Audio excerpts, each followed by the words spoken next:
Hello. It's a little-known fact that the greatest writer the world has ever produced visited Haverhill in the late 16th century. William Shakespeare came through here on his way from Stratford to Manningtree, researching the Manningtree ox to make sure it was a correct simile to describe big fat Falstaff. He stopped at the Essex end of town. That eastern part of the town was in Essex in those days, and he saw the name of the road written up, Hamlet Road. Now that's a good name for a character, thought Will to himself, but what sort of chap would he be? Well, before he went to bed in the tavern that night, it wasn't called the Australian Arms in those days, of course, because Australia hadn't been discovered. It was called the Prince of Denmark. Before he went up to bed, he popped into the bar for a nightcap. There was a group of people in there, visitors like himself, engaged in deep and complex discussions, a lot of papers in front of them. He got into conversation with them and discovered they'd just run a brainstorming session in the town's guild hall about a traffic regulation order, or TRO, to ban horses, carts, wagons and cars from the main street. A lot of people said it was dangerous and untidy, but the market men were up in arms because they said it would finish off their trade. Groups were trying to bring together some sort of compromise from what they'd heard that day to make a report to the county sheriff. But they couldn't come to any useful conclusion. Well, that night, Will had a dream about a prince who was cursed with indecision when faced with the biggest challenge of his life. The main soliloquy came to his mind fully formed, and he wrote it down there and then.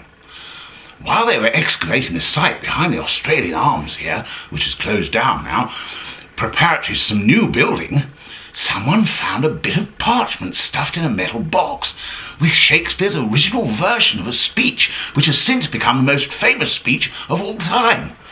We are now privileged to witness its first performance, a world premiere. To pedestrianise or not to pedestrianise, that is the question. Whether it is nobler in the street to suffer the illegal parking and the danger, or to take action against a sea of traffic and, by placing barriers, stop them. To walk, to stroll, no carts, and by a TRO to say we end the hassles and the thousand street infringements that drivers dare do. 'Tis a consummation devoutly to be wished. To walk, to stroll, perchance to shop. Aye, there's the rub. For on that high street stroll, who may not come when we have made the precinct clear and quiet, must give us pause. There's the respect that makes shared space of so long life.